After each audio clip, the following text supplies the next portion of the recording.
South ఇండియాలోనే అతి తక్కువ ధరలకి రత్నాలనందించే ఏకైక సంస్థ 6JVR. నమస్తే, నేను Keshav. Welcome to Suman TV. ఆంధ్రప్రదేశ్లో రాజకీయాలు శరవేగంగా మారిపోతున్నాయి. అధికార పార్టీలోకి జోరుగా జాయినింగ్స్ జరుగుతున్నాయి. అదేవిధంగా విపక్ష కూటమిలోనూ చేరికలు పెద్ద ఎత్తున జరుగుతున్నాయి. ఇదంతా ఒక రకంగా మైండ్ గేమ్గా భావించాలా? ఈ చేరికల ప్రభావం ఏ విధంగా ఉండబోతుంది? జనసేన పార్టీలో కీలక నేతగా భావించిన పోతిన మహేష్ వైసీపీలో చేరడం, ఆ తర్వాత ఆయన ఇచ్చినటువంటి స్టేట్మెంట్స్ కూడా ఆంధ్రప్రదేశ్ రాజకీయాల్లో హీట్ పెంచేశాయి.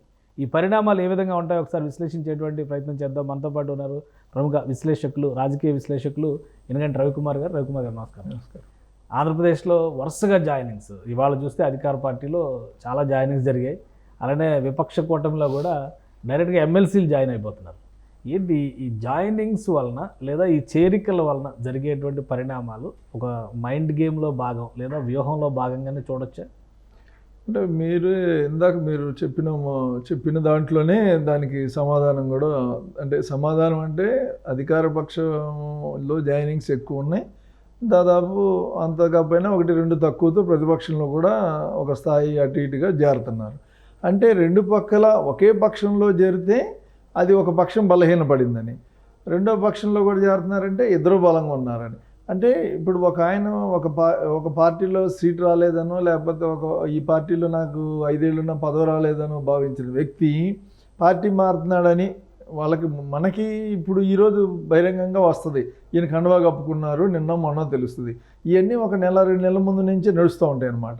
ఈ నడిచిన క్రమంలో ఇతను వెళ్ళిపోతున్నాడు ఖచ్చితంగా, సో మనం ఏం చేయాలి, ఇంకొకరిని పట్టురావాలి ఆపోజిట్ నుంచి. సో ఇటు ఒక 10 మంది వెళ్తుంటే అటు ఒక 10 మందిని తీసుకొచ్చే కార్యక్రమం రెండు పార్టీలు, ఈ కూటమి కానివ్వండి, లేకపోతే కూటమి అంటే ప్రధానంగా తెలుగుదేశం, జనసేన, ఇటుపక్క వైసీపీ రాష్ట్రంలో పూర్తి స్థాయిలో చేస్తున్నాను. అంటే ఇప్పుడు దాకా వీళ్ళకి బలం తగ్గిందా, లేకపోతే బలం చాలలేదా? ఎందుకు ఈ జాయినింగ్స్? ఇప్పుడు జాయిన్ అయ్యే వాళ్ళని ఇప్పుడు జనసేనలో జాయిన్ అవుతుంటే జనసేన వాళ్ళకి సీట్లు ఇస్తుంటే వీళ్ళు నిన్న తెలుగుదేశం నుంచి వచ్చారు, నిన్న బీజేపీ నుంచి వచ్చారు, నిన్న వైసీపీ, మొన్న పొద్దున వైసీపీ నుంచి వచ్చారు అంటున్నారు. మరి వైసీపీలో ఇప్పుడు ఎందుకు చేర్చుకుంటున్నారు? వైసీపీలో సీట్లు ఎందుకు ఇస్తున్నారు? ఇప్పుడు సీట్లలో మార్పులు ఉంటాయి. వైసీపీ ఒకేసారి 170 సీట్లు. తెలుగుదేశం మనకు అందుతున్న సమాచారం ప్రకారం 4-5 సీట్లు మార్పులు అన్నారు. తెలుగుదేశం 4-5 సీట్లు ఉన్నప్పుడు వైసీపీ కూడా మన ఏమీ లేవు అంటేనే మొదట ప్రకటించిన తర్వాత మార్పులు చేశారు. మళ్ళీ మార్పులు ఖచ్చితంగా ఉండే పరిస్థితి ఉంది. అంటే ఎవరైనా చేస్తారని చెప్పలేం. కానీ ఇప్పుడు ఈ మైండ్ గేము, లేదా ఈ చేరికలు, లేదా తీసివేతలు, వీటిని ఏంటంటే మేము బలహీనపడలేదు, లేదా మేము బలంగా ఉన్నాము, ఈ రెండు సందేశాన్ని కేడర్కి కానీ ప్రజలకు కానీ ఇవ్వటం కోసం జరుగుతున్నాయి తప్ప వాళ్ళకి తెలుసు వచ్చే వాళ్ళ బలం ఎంత, లేకపోతే మనం చేర్చుకునే వాళ్ళ బలం ఎంత. చేరిన వాళ్ళల్లా తిట్టేస్తారు. ఇప్పుడు తెలుగుదేశంలో చేరిన వైసీపీ నుంచి చేరిన వాళ్ళందరూ వైసీపీని తిడతారు, జగన్మోహన్ రెడ్డిని తిడతారు. జగన్మోహన్ రెడ్డి ఒకటి అంటే ఇప్పుడు వైసీపీలో జాయిన్ అయినటువంటి వాళ్ళు మాజీ ఎమ్మెల్యేలు కడప జిల్లా నుంచి రమేష్ రెడ్డి, ఆల్రెడీ ఆయన చాలా ఎక్కువగా టికెట్ ఎక్స్పెక్ట్ చేశారు. చాలా వరకు టీడీపీలోనే కొట్లాడి ఇప్పుడు ఫైనల్గా బయటకు వచ్చారు. అలాంటి పాముల రాజేశ్వరి పి గన్నవరం నుంచి మాజీ ఎమ్మెల్యేగా ఇప్పుడు ఆమె అక్కడ జాయిన్ అయింది. ఇటు రివర్స్లో టీడీపీలో ప్రజెంట్ ఎమ్మెల్సీ ఇక్బాల్ జాయిన్ అయ్యారు. అధికారంలో ఉండి పదవిలో ఉండి కూడా ఎందుకు ప్రతిపక్ష కూటమి వైపు వస్తున్నారు అంటే, ప్రతిపక్ష కూటమి బలపడుతుంది, రేపు గెలవబోతుంది అని చెప్పి అంటున్నారు అనుకోవచ్చు. కానీ విపక్షంలో ఉన్నవాళ్ళు ఎందుకు అధికార పక్షంలోకి వస్తున్నారు అంటే, అధికార పక్షం కూడా గెలవడానికి సమాన అవకాశాలు ఉన్నాయని అనుకోవచ్చు. అంటే ఈరోజు మీకు వివిధ ఆంధ్రప్రదేశ్ రాష్ట్రంలో ఏం జరుగుతుందంటే, వివిధ సర్వేలు, అవి ఒక సర్వేకి మనం ఈరోజు రాష్ట్ర వ్యాప్తంగా 175లో ర్యాండమ్ సర్వే చేయాలి అంటే, లేదా 175 మనం ఒక 25 షూర్ వైసీపీ, 20 కూటమి షూర్ తీసేస్తే ఒక 120-130 కాన్స్టిట్యున్సీలు చేయాలంటే వాళ్ళ రమారమి మినిమం శాంపిల్ చేసిన 3 నుంచి 4 కోట్ల రూపాయలు అవుతుంది. ఈ 3-4 కోట్ల రూపాయలు ఈ సంస్థలన్నీ పెట్టగలవా? ఎన్నిసార్లు పెడుతున్నాయి, ఎందుకు పెడతారు అనేది విశ్లేషిస్తే మనం ఒకటి ఆయా పార్టీలు, ఇప్పుడు జగన్మోహన్ రెడ్డి గారి దగ్గర రిషి కుమార్ సింగ్, చంద్రబాబు నాయుడు గారి దగ్గర రాబిన్ సింగ్, లేకపోతే ఇంకా ఇంకో సంస్థ, వాళ్ళు సొంతంగా వ్యవస్థలను ఏర్పాటు చేసుకున్నారు. ర్యాండమ్గా ఏం చేస్తారంటే వేరే వాళ్ళకి, ఇప్పుడు ఒకళ్ళు ఆరంభస్థానికి ఇస్తే, ఇంకొకళ్ళు పీపుల్స్ ప్లస్కి ఇస్తే, ఒకళ్ళు చాణిక్యకి ఇస్తే, ఒకళ్ళు నీల్సన్కి ఇస్తే, ఈ విధంగా చేయించుకుంటున్నారు. ఇవి తప్ప మనకు వచ్చే సర్వేలు సోషల్ మీడియాలోను లేకపోతే యూట్యూబ్ ఛానల్స్లోను సర్క్యులేట్ అవుతున్న అన్నీ అంటే వైసీపీకి అనుకూలంగా వచ్చాయి, కూటమికి అనుకూలంగా వచ్చాయి. ఏ సర్వేని తీసుకున్నా మనం ఇది మైండ్ గేమ్లో భాగం. ఒక చేరికలు తీసివేతలే కాదు, కుడికిలే కాదు, ఇవి ఈ సర్వేలు కూడా మైండ్ గేమ్లో ఒక పార్ట్. వాళ్ళు వదిలేరు జగన్కి 120 అంటే వీళ్ళు 123 వదులుతారు రేపు ఇంకో సర్వేతో. ఇవన్నీ నాకు తెలిసినంత వరకు ప్రాక్టికల్గా నేను 2003 నుంచి సర్వేల్లో ఉన్నాను. ఈ రోజుకి ఎంత అవుతుందో ఈ సర్వే అని తెలుసు.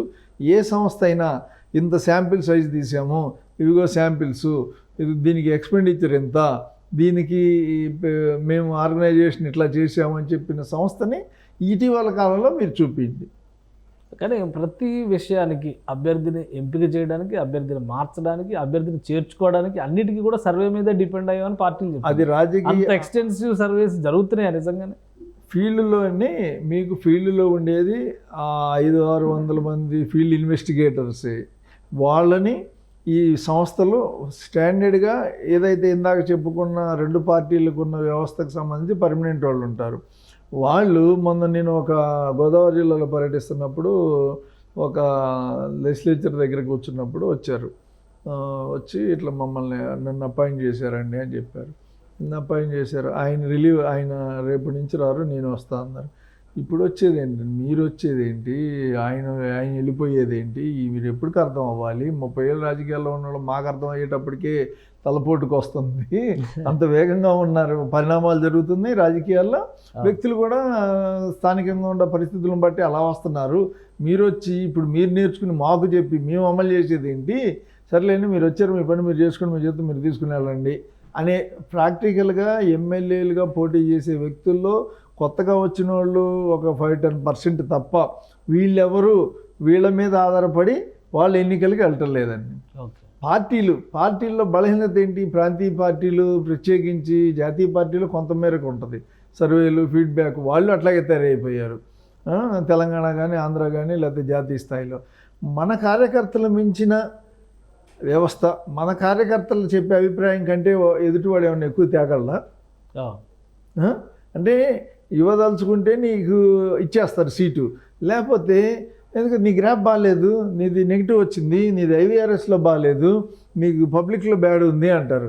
మరి మొన్నటిదాకా జగన్మోహన్ రెడ్డి గారు ఏం చెప్పారు? నాకు 80% ఉంది, మీకు 40-50% ఉంది, సో మార్పులు సత్యము, మీరందరూ ఇది చేయాలన్నారు.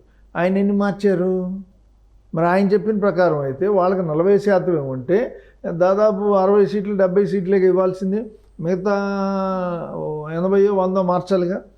చంద్రబాబు నాయుడు మీ డేటా అంతా ఉంది, మీ చరిత్ర అంతా ఉంది, నువ్వు అవి చేసావు, గతంలో అట్లయింది ఇట్లయింది అని ఆయన చెప్పాడు. ఎన్ని చెప్పాడు ఆయన. ఇప్పుడు సీట్ రాని వాళ్ళకి ఏం చెప్తున్నారు ఇద్దరు? లేదు, నీకు ఆయన ముందు వచ్చాడమ్మా, ఆయన కొద్దిగా బాగుంది, ఆయన మ్యాటర్ రీడింగ్ బాగుంది, మీ రీడింగ్ కొంచెం తక్కువ ఉంది.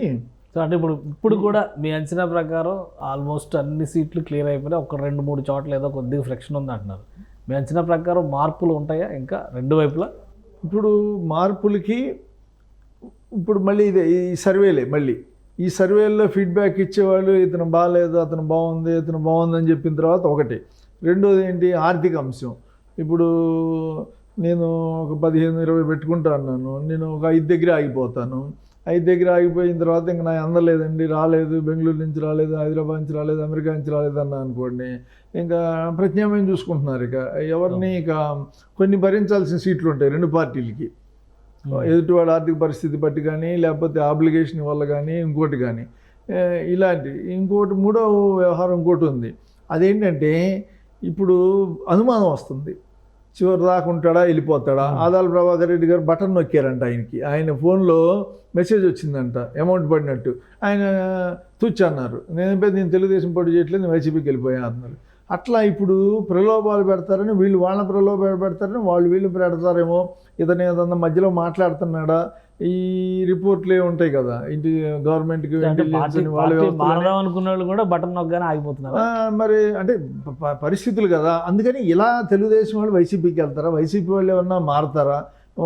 వైసీపీ వ్యతిరేక కూటమి బలంగా ఉన్న ప్రాంతాల్లో ఏమన్నా వైసీపీ వాళ్ళు ఏమన్నా ఒక అడిగానికి వేస్తారా ఏమో అని ఎవరైతే అనుమానం ఉన్న దగ్గర కొంచెం జాగ్రత్తగా ఉంటున్నారు, నిశ్చితంగా పరిశీలిస్తున్నారు, అవసరమైతే చివరి నిమిషంలో మార్చుకుందాంలే అని. అట్లాగే కొన్ని చోట్ల ఎంపీల నుంచి ఎమ్మెల్యేలకి, ఎమ్మెల్యేల నుంచి ఎంపీలకు కూడా ఒకటి రెండు మారే అవకాశం. ఇప్పుడు కూటమి ఉందనుకోండి, ఆయన త్రిపుల్ గారు ఏం చెప్తారు, చంద్రబాబు నాయుడు పవన్ కళ్యాణ్ తర్వాత అంతకంటే దగ్గరగా కానీ ఎక్కువ జగన్మోహన్ రెడ్డి మీద పోరాటం చేసినవాడు నేనేని అంటారు. మరి ఆయన బీజేపీలో చేరలేదు కాబట్టి వాళ్ళు సీటీ లేదు, లేకపోతే నాకు సోమవీర్రాజు అడ్డం పడ్డారు, లేకపోతే జగన్మోహన్ రెడ్డి అడ్డం పడతారు ఆయన అని చెప్పి ఆయన చెప్తున్నారు. మరి ఇప్పుడు ఆయన సీటు ఆయన తెలుగుదేశంలో చేరారు. ఇప్పుడు ఆయన చంద్రబాబు నాయుడు సీటు ఇవ్వకుండా ఉండలేరు కదా, ఆయన సీటు ఇవ్వాలి కదా. ఇస్తారా? ఎక్కడ ఇవ్వచ్చు? మరి అన్ని డిక్లేర్ చేశారు, ఏమన్నా తెలుగుదేశం ఏం లేవు కదా. ఇది చైన్ రియాక్షన్, చైన్ లింక్ ఉంటుంది కదా. ఇప్పుడు ఆయన ఉండి వరకే అనుకోండి, అక్కడ ఆల్రెడీ రామరాజు కొట్టుకుంటున్నారు, ఈయన్ని తీసుకెళ్ళి పెడతారా? మరి పార్లమెంట్ అడుగుతున్నాడు ఆయన, నరసాపురం బీజేపీ వదులుకుంటుందా?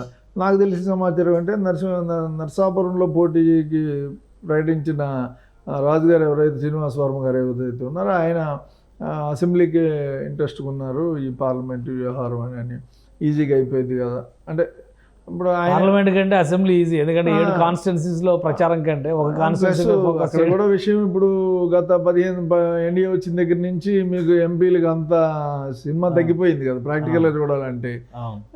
ప్లస్ ఎమ్మెల్యే అయితే ఇక్కడ ఏదో నియోజకవర్గంలో కొంచెం ఉపయోగం, లేకపోతే పెత్తనం ఉంటుంది ఏదో అనుకుంటారు కదా. మరి ఆ పరిస్థితిలో బీజేపీ ఒప్పుకుంటుంది ఆ సీటు వదులుకోవడానికి. అది వదిలితే ఇంకోటి ఏమి ఇస్తారు, అది ఇచ్చారనుకోండి, అక్కడి నుంచి ఈ అసెంబ్లీ ఆ అసెంబ్లీ రఘురామకృష్ణరాజు వల్లే 2-3 మార్పులు జరగాల్సి వస్తుంది. అవును, ఇప్పుడు అక్కడ అదే ఒక లెక్క చెప్తున్నారు, ఆయన ఉండికి వస్తే, ఈయన నరసాపురంకి వెళ్తే ఏలూరు బీజేపీ కోటాలో ఇస్తే బీజేపీ అభ్యర్థిని పెడతారు అన్నారు. అంటే ఇప్పటికే అభ్యర్థులు ప్రకటించి ప్రచారం మొదలైపోయి ఆల్రెడీ ప్రజల దగ్గరికి వెళ్ళి వీళ్ళు క్యాన్వాసింగ్ చేస్తున్నటువంటి పరిస్థితుల్లో ఈ టైంలో మార్పు చేయడం అనేది కూటమికి కానీ ఏ పార్టీకైనా, ఈవెన్ జగన్మోహన్ రెడ్డి గారు మార్చినా కానీ కలిసి వచ్చే అంశమేనా? అంటే వాళ్ళకి ఇబ్బందుల దృష్ట్యా, వాళ్ళ అవకాశాల దృష్ట్యా, వాళ్ళ లాభం దృష్ట్యా చేస్తారు తప్ప దీనివల్లే ఇలా ప్రభావితం అవుతాయి లేకపోతే లాభ నష్టాలని కాదు. ఎందుకంటే ప్రధానంగా వాళ్ళ అడ్జస్ట్మెంట్లో భాగంగా కానీ, లేకపోతే ఇందాక చెప్పుకున్న 3 అంశాలే ప్రభావితం వాళ్ళకి ముఖ్యం కాబట్టి. ఇవి ఇప్పుడు హార్డ్లీ చేసినా ఇప్పుడు ఇంకా మనకి నామినేషన్ ప్రక్రియ ప్రారంభం కాలేదు. ఒకప్పుడు ఏంటి, రేపు విత్డ్రాల్స్ లాస్ట్ అనంగా కూడా నామినేషన్ సందర్భాలు ఉన్నాయి రాజకీయ పార్టీలు. ఇది దాదాపు ఒక ఎన్టీ రామారావు గారు ముందుగా ప్రకటించేవాళ్ళు. తర్వాత రాజశేఖర రెడ్డి గారు కాంగ్రెస్ పార్టీ జాతీయ పార్టీని ఒప్పించి 2009లో ఒక సింగిల్ స్ట్రిప్లో డిక్లేర్ చేయించారు. ఆనవాయితీని జగన్మోహన్ రెడ్డి గారు ఈసారి ముందుగా ప్రకటించేశారు ఆయన సింగిల్ లిస్ట్గా. పోయినసారి కూడా కొంచెం సింగిల్ లిస్ట్గా.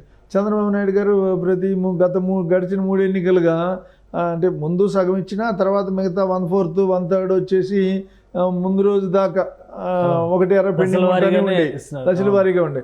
ఈసారి వాళ్ళు కూడా రెవల్యూషనరీగా వాళ్ళ హిస్టరీని వాళ్ళే తిరిగి రాసుకుని ఆయన డిక్లేర్ చేశారు. జనసేనకు వచ్చినవి జనసేన డిక్లేర్ చేశారు, బీజేపీ డిక్లేర్ చేసేసింది ఎమ్మెల్యేలు. సో మొత్తంగా గంపగొత్తగా రాజకీయ పార్టీలన్నీ ఆంధ్రప్రదేశ్లో ఇచ్చేసినాయి.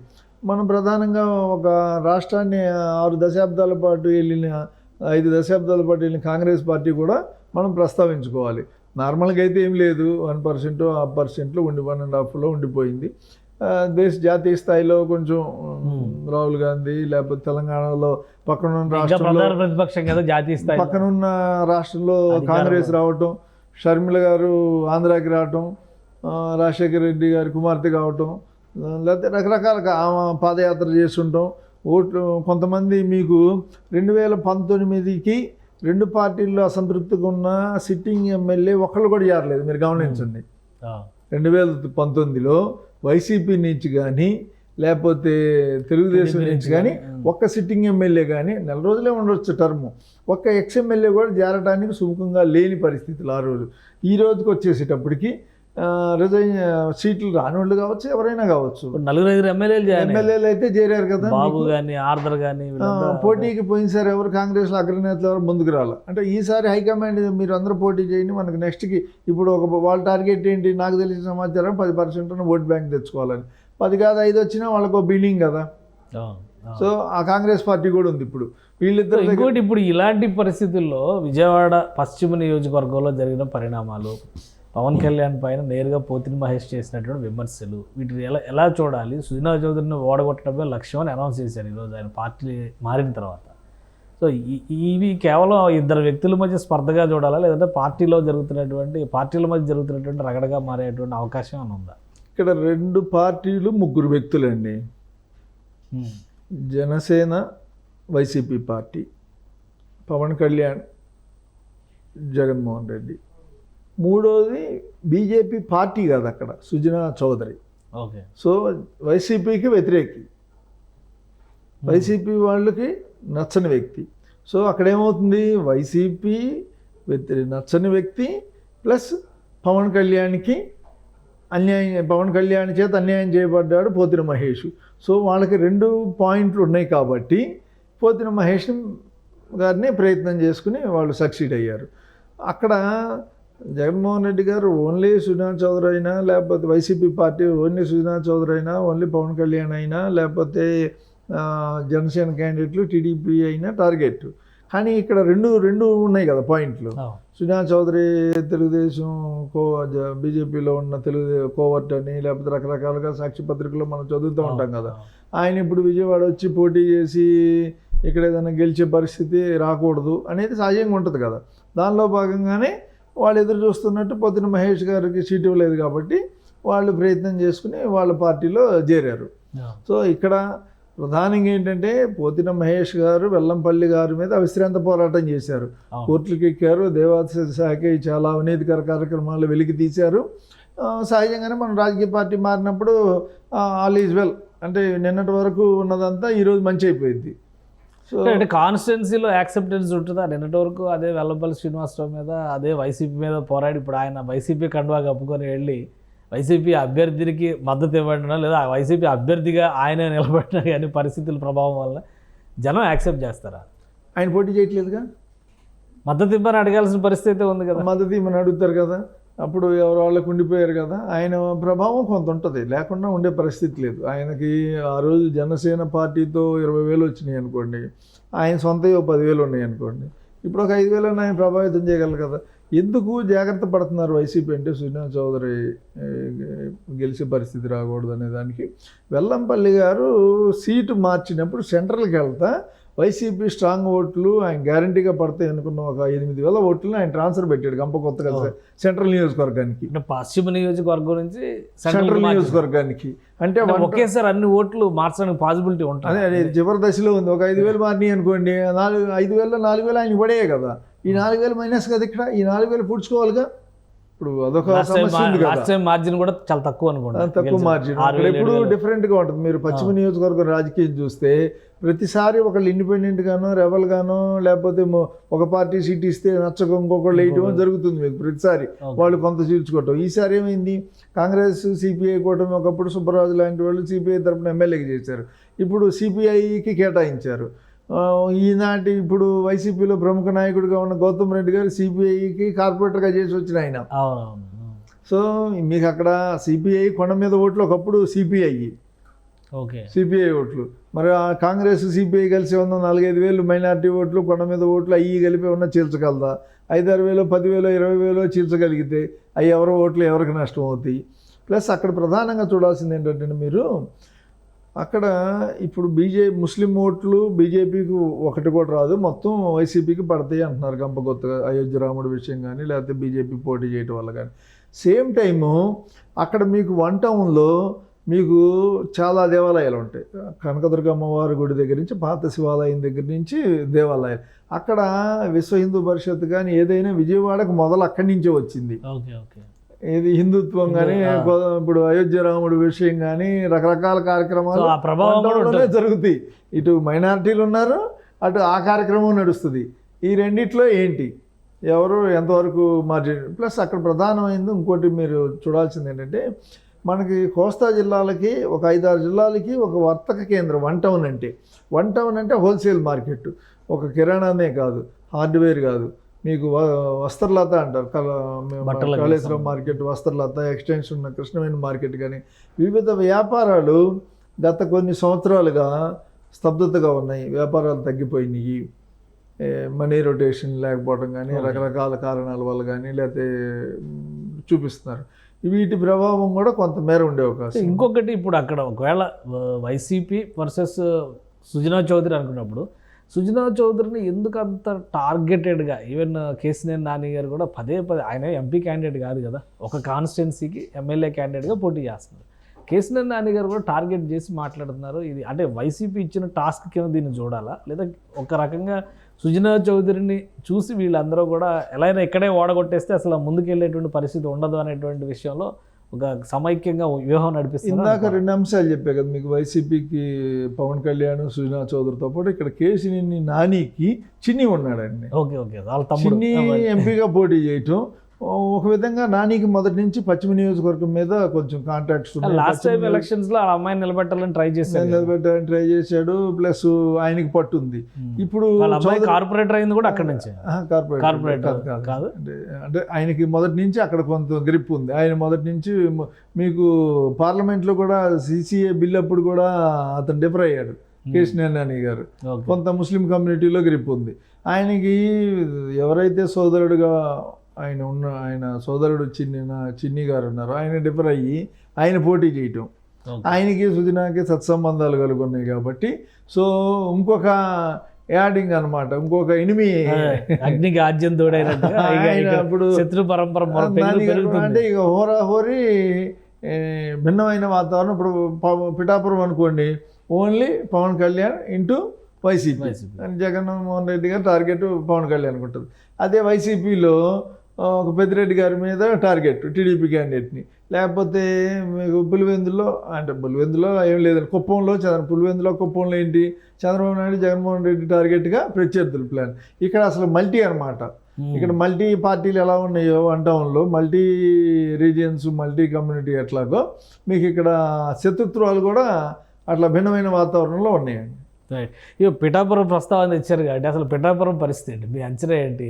అంటే అక్కడ నడుస్తున్నటువంటి రాజకీయం నిన్న మొన్న పేర్లు అనౌన్స్ చేశారు, అంటే వంగా గీత వర్సెస్ పవన్ కళ్యాణ్, మళ్ళీ ఈ బీసీవై పార్టీ తరఫున తమన్నా సింహాద్రి అని చెప్పి ట్రాన్స్జెండర్ కంటెస్ట్ చేస్తుందని, ఇవాళ ఇంకోటి వచ్చింది పవన్ కళ్యాణ్ అనే పేరుతోనే మరొకరు ఎవరో నామినేషన్ వేస్తున్నారని. సో ఇట్లాంటివన్నీ జరుగుతున్నాయి. పిఠాపురంలో ఎలా ఉండొచ్చు మీ అంచనా ప్రకారం?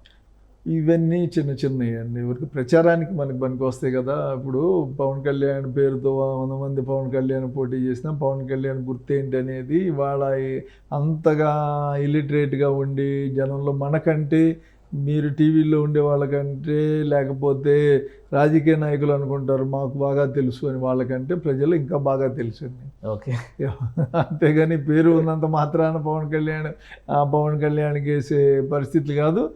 పోనీ బ్యాలెట్ లాగా గుద్దేటప్పుడు ఇటుపక్క అటుపక్క పడుతుంది అనుకోవడానికి లేదు.